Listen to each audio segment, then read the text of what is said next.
Hi guys, welcome back to my channel. If you're new here, hi, my name is Lip and it's so nice to meet you. If you're returning, hi. Thank you for always coming back and watching my videos. I really appreciate you. Thank you. So guys, the aim of today's video is to talk about the entire process of moving abroad, or at least how to start the process of studying abroad. And we are going to be focusing more on the UK because that's where I am and that's where I know I have more information about. Try and be as comprehensive and as concise as possible. I'm going to try not to waste too much time, which I'm already doing by talking too much, but I just want to say that the aim of this video is to push you to start your journey, especially if you want to study next year, like September 2023. I think you should have already started by now. Yes, so I hope that after watching this video you at least know where to start from and how to start going about the whole process. So without wasting much time, let's just get right into the video.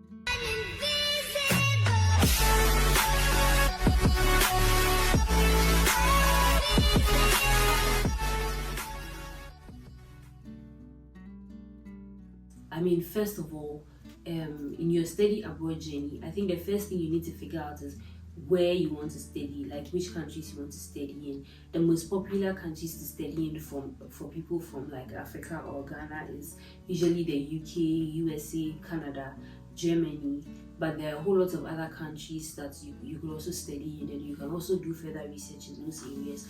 However, today I'm just going to be talking about the UK. So towards the end of this video as well, I'm going to be sharing like my own personal journey, how I did it and how I ended up here. Okay, so please do also watch to the end too. So I think first and foremost, if you have decided that you want to study in the UK, the first thing you need to figure out is, what do you want to study? Okay, I think that is very important because that will help guide the schools that you choose and a whole lot of other things. So I think that in figuring out what you need to study, there are lots of things that need to be considered. You need to consider what you are interested in. You also need to consider like what you're passionate about and what you hope to do after your masters. I think that the most important thing is, what do you intend to do after studies abroad? So when I say what do you want to do, I mean like career-wise, or the kind of impacts that you want to make, or if you are building your own business, what are the skills that you need to be able to do those things. That will inform what you should study. And then from deciding what you want to study, you can move on to the next thing, which is finding a school. Okay, and I think in finding a school, a lot of factors can go into finding. First of all, what schools are offering that program? That will inform what school you choose to apply to. What schools are offering that program, and then how well are they teaching that program, or how well rated is that program in that particular school or in these groups of schools, right? So you might want to consider the program rating in the school. You might also want to consider the rating of the school itself in selecting the kind of school you want to go to. But I think the most important factor is your budget, right? So I think even before talking about what school you need to pick, first of all, you need to consider how you are going to be funding your education. Okay, so if you are going to be self-funded, like you're going to raise the money yourself, or your parents are going to sponsor your education, and you need to know like the budget that they have to sponsor your education, or the budget that you yourself have set to sponsor your education. So that will highly inform the kind of schools that you choose, because masters is not cheap. It's not quite affordable. It's really quite expensive, especially as an international student. You pay like almost double what the local students pay, so it's really expensive. So finances, funding, budget is very, very core to this whole process of studying abroad. So if you are going to be funding yourself, then you'd want to maybe consider schools that are more affordable, or if your parents are going to be funding you based on how much they have. I don't know, your parents could have millions of dollars ready to put into your education, and so then you can freely pick any school, like the best schools, the highest rating with the highest rated programs and things like that. And then also, if you are going to go on a scholarship, or you're going to look for scholarships, then maybe the budget aspect might not really affect you as much. But if you are going to be self-sponsored, you might want to consider looking for like more affordable schools and things like that. I'm going to like link some resources below, some videos that I watched that I felt are really helpful and give very good information on like budget-friendly schools in the UK. So you can check the description box for those resources and the links to those videos. But then also you need to consider scholarships. If you are I'm sure everybody wants everybody wants to go to school on scholarships, although it's not like as straightforward as it seems. There's also, scholarships also comes with their own terms and conditions and things like that that you have to consider. For the UK, for studying in the UK, the most popular scholarships are the Commonwealth, the Queen's Commonwealth Scholarship, and then there's also the Commonwealth Shared Scholarship, and also there's the Chevening Scholarship. These are the most like popular ones that a lot of people apply to, although there are others. There are other scholarships and you can do your own research to find out. There's also scholarships that are offered by the universities that you're applying to. So I think every university has like a fees and funding page that when you go to that university's website, you should be able to navigate and easily find the fees and funding page and then find more about scholarships there. A lot of those scholarships will only give you like a percentage off or some amount of your tuition. Let me not say you are not going to get, but it might be difficult to get like a full scholarship from those pages, although some of those pages also advertise the Commonwealth Shared Scholarships and then the Chevening and all that. So an important thing to also consider is the funding, how you're going to be funding your education. And even if you are going to be funding your education yourself or your parents are going to be sponsoring you, I think it will still be prudent to take advantage of the scholarships being offered on the university websites in their fees and funding pages, because at least you get some amount of your tuition and all that. I think I will do a more comprehensive video talking about like scholarships and all that. That is if that's something that you guys are interested in knowing. I might be like willing to do a more comprehensive video to talk more in depth about scholarships. So let me know if that's something you guys are interested in. After figuring out how you are going to fund your studies, the next thing you should consider is the type of school, the schools that you need to apply to.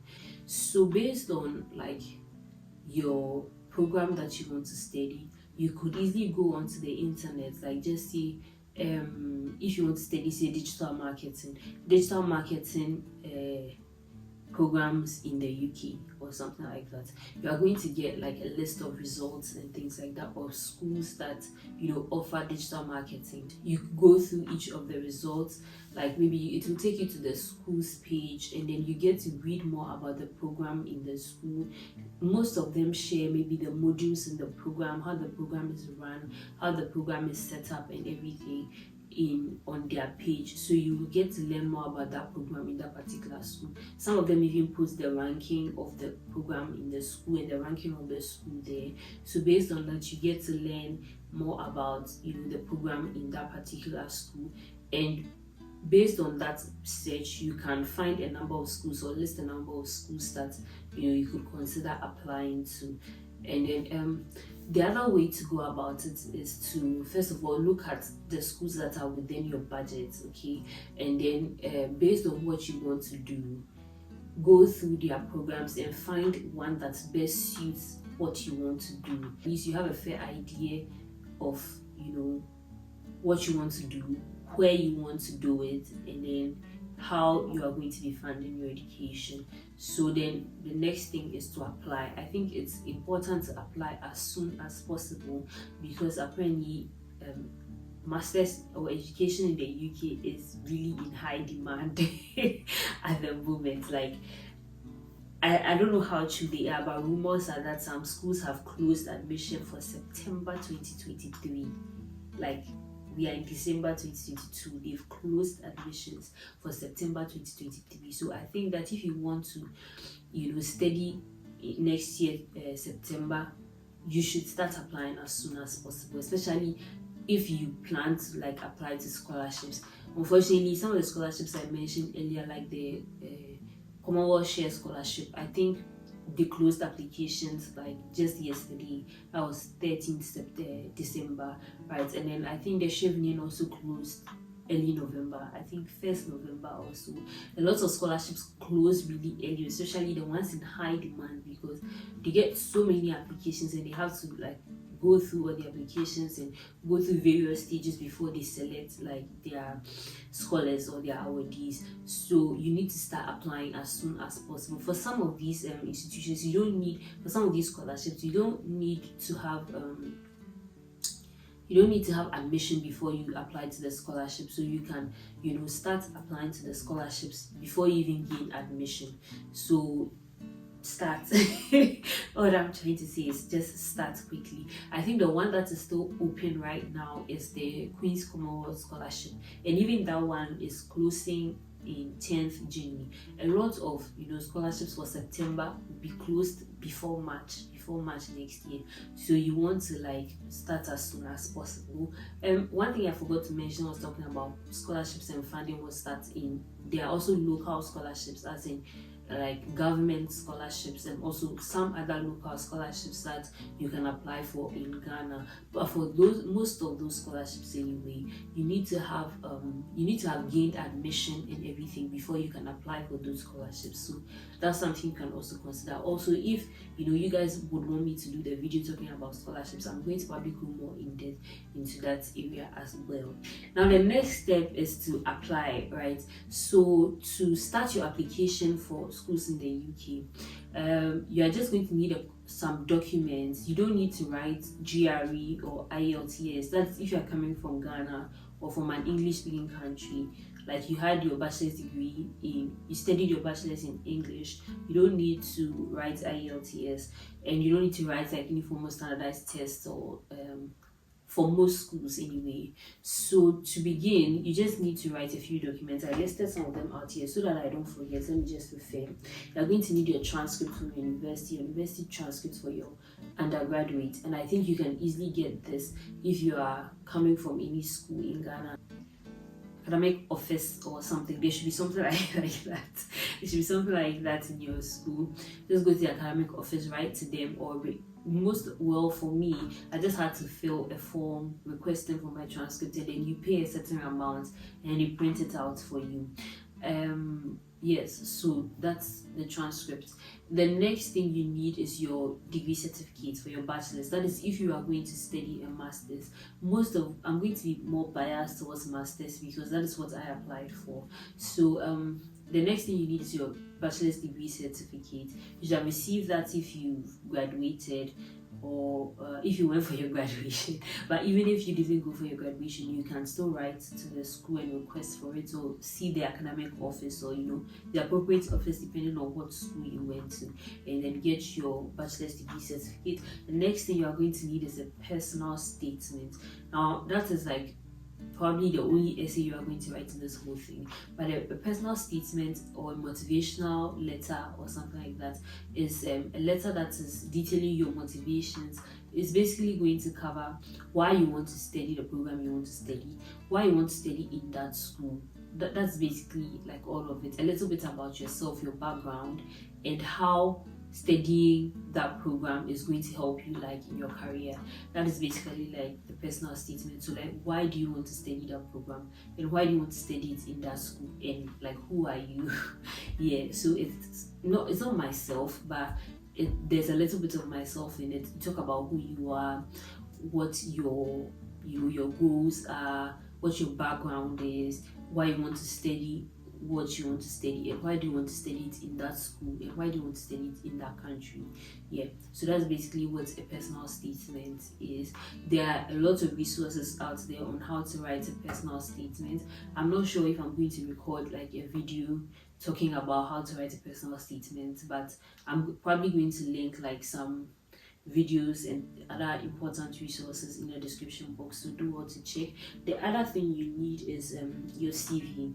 You should, if you are coming from like straight from university, you should just have a CV detailing maybe some internships you've done, and any positions or leadership roles and things that you've held whilst in school and things like that. Just a basic CV, just to let them know your professional background or like your educational background and things like that. You also need letters of recommendation. Most schools request 2 letters of recommendations. Both of them could be from your lecturers or your professors, basically talking about you, your academic, like just talking about you in your academic life, like how well you did in your academics and things like that. So it's important to find lecturers who actually know you and can write to put you in a good light to the school, to let them know that like you're serious about your academics and all of that. Or you can have one from your lecturer and have one from your boss or your occupation, one from your workplace. So you could have one occupational recommendation and one from the academic side, just to like sort of show that you're hardworking, you're serious and all of that. Also, there are lots of resources and guidelines on how to write recommendations. In Ghana, some of the lectures might ask you to bring a draft, right, talking about yourself and your achievements and things like that, so that they can also beef it up and then submit to the school, or write it for you to submit to the school and all of that. So you most likely need 2 letters of recommendation, so you need to work on that. And then finally, you need like a proof of English proficiency. Like I already mentioned, if you are from Ghana or from an English speaking country, or you did your bachelor's degree in English, you don't need to write IELTS or some sort of English test. You just need to go to your university and like the academic office or the appropriate office in your university and request for a letter from the university stating that you were taught, you did your bachelor's degree or your undergraduate, you were taught in English, and so you are proficient in English, right? I think for my school, I went to Kia University. So for Kia University, you get that letter from the English department, and you also pay a little fee or something like that for that letter. So just look into that and get that letter. So those are basically all the documents you need. You need your transcript, your CV, your certificate, 2 letters of recommendation, your personal statements of motivation, and then your proof of English proficiency.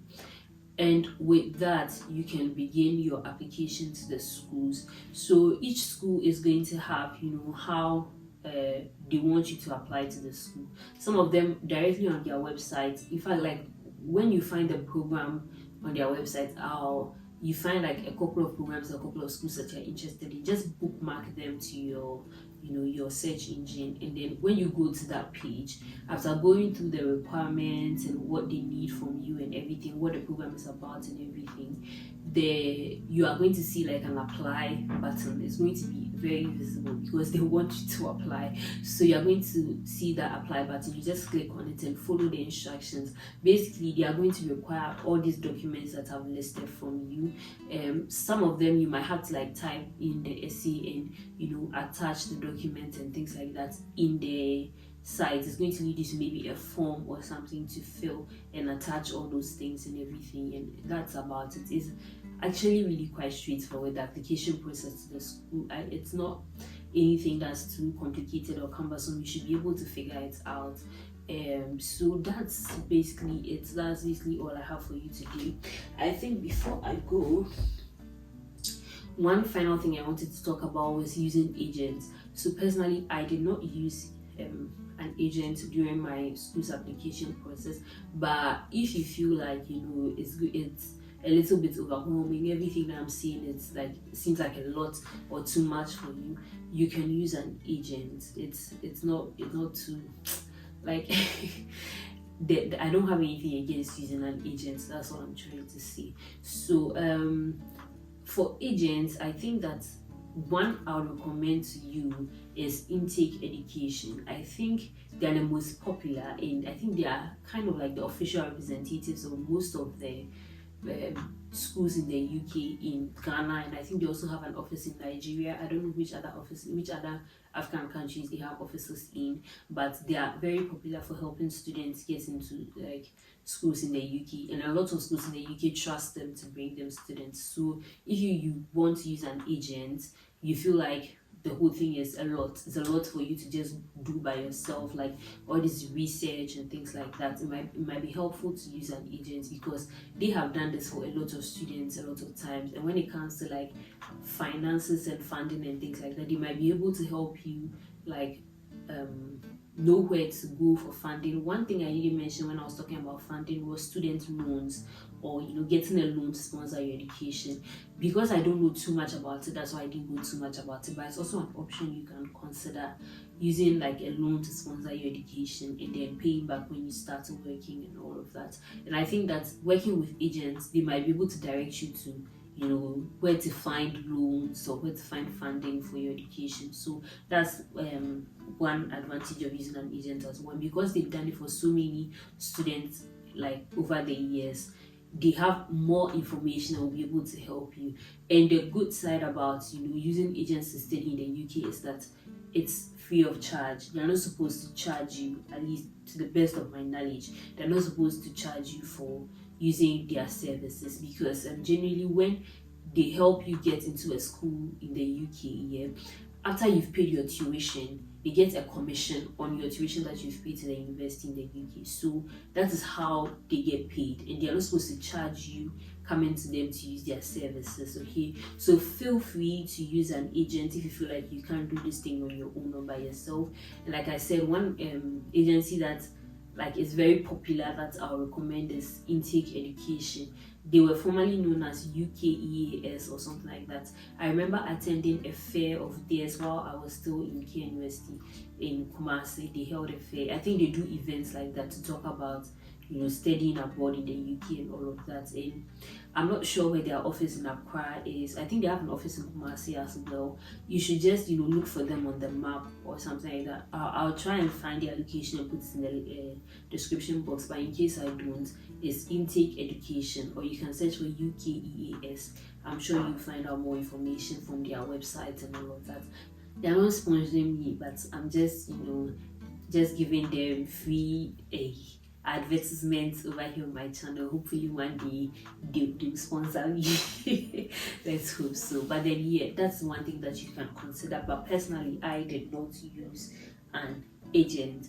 Now, I said I was going to tell you guys a little bit about my own journey and my process. I fear that this video is becoming too long, so I'm not going to go into too much detail. But I started like my study abroad journey in 2019, and it's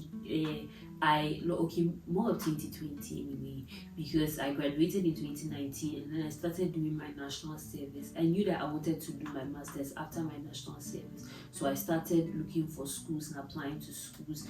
I was looking for schools in USA, Canada, and then the UK. But the problem I had with USA and Canada was like most of the schools required you to write GRE, which was also going to take some time and some money, because you need some money to register for the exams, time to study and prepare and all of that, so that you'll be able to score really well. Sorry.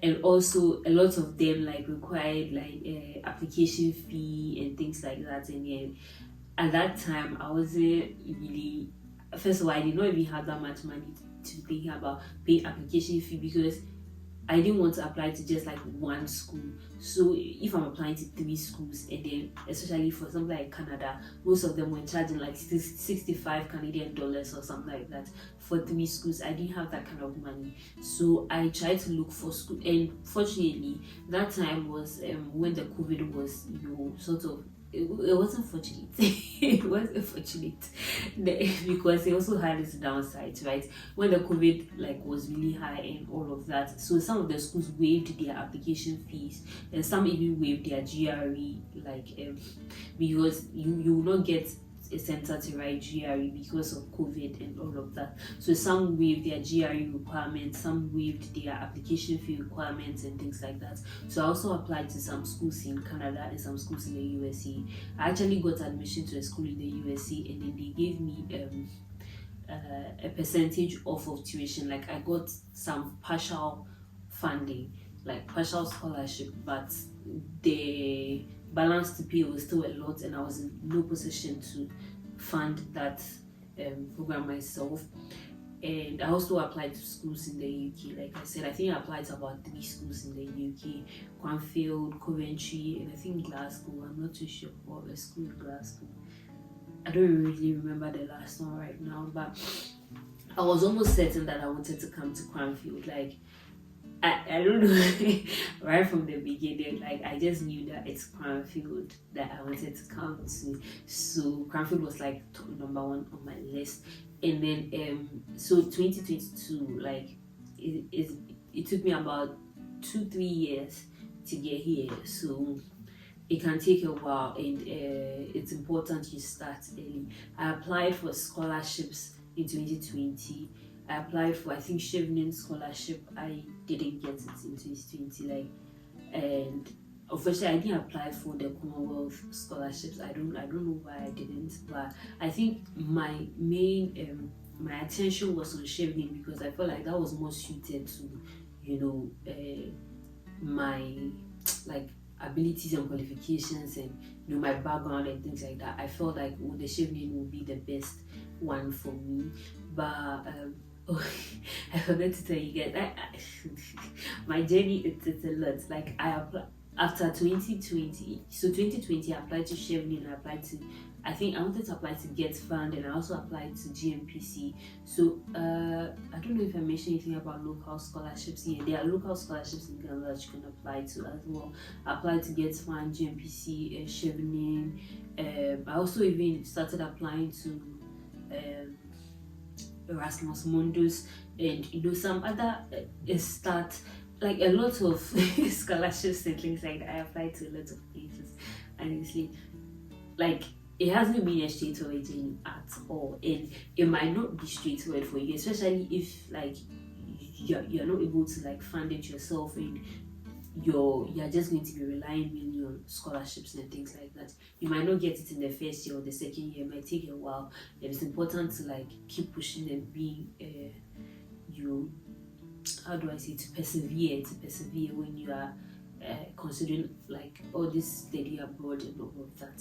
So yeah, I didn't get, like, obviously 2020 I didn't get any scholarship at all, and COVID was high, so Get Fund, the local scholarships, some of them even closed like the applications because people were not going to school. Schools were going online and things like that. So 2020 I couldn't go. I mean, funding, a whole lot of issues. I couldn't go to school. And then 2021 I applied again. I applied to several scholarships again. 2021 I finally got a scholarship. I got a government scholarship, but when it came in, it was late and my program had already started here in Cranfield. So in 2020, when I didn't get the scholarship, I deferred my admission to the next year, so which was 2021, right? And then 2021, like, I applied to scholarships and things like that, and I finally got a scholarship, like I was saying. But when it came in, it was too late. The program had already started. They had already submitted some assignments and things like that, and so I couldn't join in the program. I explained to my school, and they were sympathetic and everything. Normally they don't defer the program twice. Like, you're not allowed to defer your admission twice. So if you get an offer, you can only defer it to the next year whilst you try and sort out your funding and everything. But they understood that I got the funding, except that it came in really late and they couldn't let me join the program. So they agreed to defer it a second time, and so it was deferred to 2022. And that is how come I'm here. So that is just a little bit about my journey. I just wanted to share this with you to encourage you, because people have been reaching out to me and asking me, oh, how do you do it and all of that. Let me just say that it's not easy, especially if you don't have like the money, or you cannot raise the money, or maybe you don't want to use a loan. Although it's something you should consider, because I have to say that even scholarships also comes with their own terms and conditions and things that you have to consider before going in for a scholarship. Yeah, and make sure that you understand those terms and conditions before you go in for a scholarship. That is just, yeah. So basically, I just wanted to also share that part of my story to also encourage you, if you are looking for ways and means to study abroad or to find your education abroad, and then it's seeming difficult, just know that it's not easy. It's difficult. People spend years before they finally get a scholarship or a breakthrough. Some people have to eventually, save up for it or go for student loans and things like that. Consider all your options. Consider all those options. Don't be too fixated on you just want to get a scholarship. I think that if you can get a loan to fund your education, you should consider it. If you can raise the money somehow, save, work hard and save some part of the money, or get part of the money from family and friends, and so as sort of a loan that you can pay back after you start working and things like that. You should consider all those things and really consider all your options. I think I've been talking for a long time, and I just hope that I've been able to sort of like give you a general, yeah. So yeah, basically all I'm trying to say is that I've been talking for a while. I've shared a lot of things, and I hope that after watching this video, at least you know where to start from or how to start, or you've learned something that you can use to begin your own study abroad journey. And I hope you've basically just learned something from this video. You've been encouraged or motivated in one way or the other, and I hope that you can also start your process now. If you've learned something, if you've enjoyed watching this video, please give this video a thumbs up, like this video for me. If you have any questions concerning anything that I've said, or anything about studying abroad or whatever, just leave them in the comment section below. I do want to reply all my comments, so as much as I can help you, I'm going to help you. And if you can also reach out to me on social media. I've left my Instagram and some of my social media in the comment section below. You can reach out to me with any questions, or if you are shy to leave them in the comment section and all that. Generally, this video was highly requested. A lot of people have been asking me and things like that, so I decided the best thing to do was to just do a video. Anyone can refer to it at any time and all of that. So I hope that I've achieved the aim of sitting down here to record this video, and that you liked it, you learned something from it. Thank you so much for watching this video. I talk a lot. Thank you so much for watching this video. I hope you've enjoyed it. Please don't forget to like, comment and share this video with your friends, and I'll see you in my next video. Thank you so much for watching. Bye.